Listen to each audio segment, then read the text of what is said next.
एक गुरु और शिष्य जंगल से होते हुए अपने गांव जा रहे होते हैं। अंधेरा काफी हो चुका था। शिष्य ने अपने गुरु से कहा कि गुरुजी, काफी रात हो चुकी है। अगर आप कहें तो आज की रात यहीं आसपास के किसी गांव में गुजार लें। गुरुजी ने अपना सर हिलाया और वो आसपास के गांव में एक छोटे से घर के पास जाकर रुके। अब जैसे ही यहाँ गए तो गुरुजी के शिष्य ने दरवाजा खटखटाया। उस घर से एक गरीब आदमी बाहर आया तो गुरुजी ने बोला, हम अपने गांव जा रहे थे, लेकिन काफी रात होने की वजह से हमने इस गांव में रुकने का सोचा। क्या हम आज रात आपके यहाँ रुक सकते हैं? गरीब आदमी बोला, हाँ क्यों नहीं, आप दोनों अंदर आ जाइए। अब जैसे ही गुरुजी अंदर गए, उन्होंने देखा कि उस आदमी के घर में बहुत ज्यादा गरीबी थी। गुरुजी ने उससे पूछा कि आप काम क्या करते हो? वह गरीब आदमी बोला कि मेरे पास बहुत सारी जमीन है। तो गुरुजी ने बोला, अगर तुम्हारे पास बहुत सारी जमीन है तो इस तरह से क्यों रह रहे हो? वह आदमी बोला, यह किसी काम की नहीं है। गांव वाले बोलते हैं कि बंजर जमीन है, यहाँ पर कुछ भी नहीं उगाई जा सकती है और वह फसल लगाना बहुत बड़ी बेवकूफी होगी। गुरुजी ने बोला कि तुम्हारा गुजारा कैसे होता है? उसने बोला कि मेरे पास एक भैंस है जिससे मेरा पूरा घर चलता है।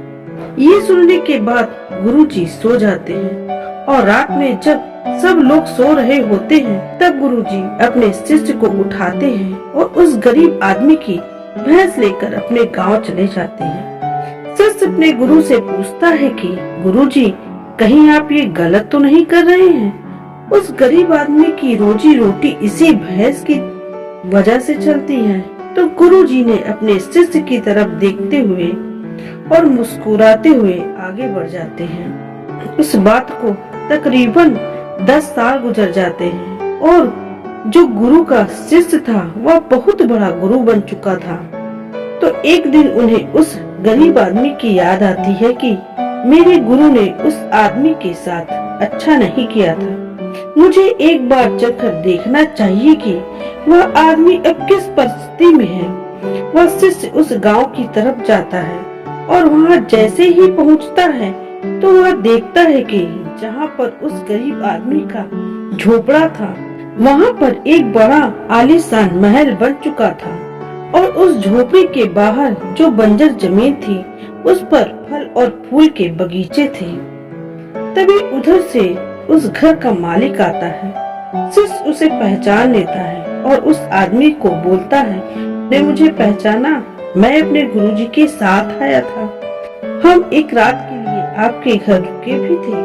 वह आदमी उसे पहचान लेता है और बोलता है कि उस रात में आप कहाँ चले गए थे? और उस रात के बाद ही मेरी भैंस भी चली गई थी। मेरे पास कोई रास्ता नहीं था तो मैंने अपने जमीन पर मेहनत की और फसल निकल आई और आज मैं इस गांव का सबसे बड़ा और सबसे अमीर आदमी बन चुका हूँ। ये सुनने के बाद शिष्य के आंखों में अपने गुरुजी के लिए आंसू आ गए और उसे ये बात अब समझ आई और वो रोने लगा। इस कहानी से हमें यह सीख मिलती है कि हमारे अंदर ऐसे बहुत से टैलेंट छुपे हुए हैं जिसे ना आप देख पाते हैं और ना ही आगे बढ़ते हैं। या तो बहुत लोग होते हैं उसे आगे नहीं बढ़ने देते।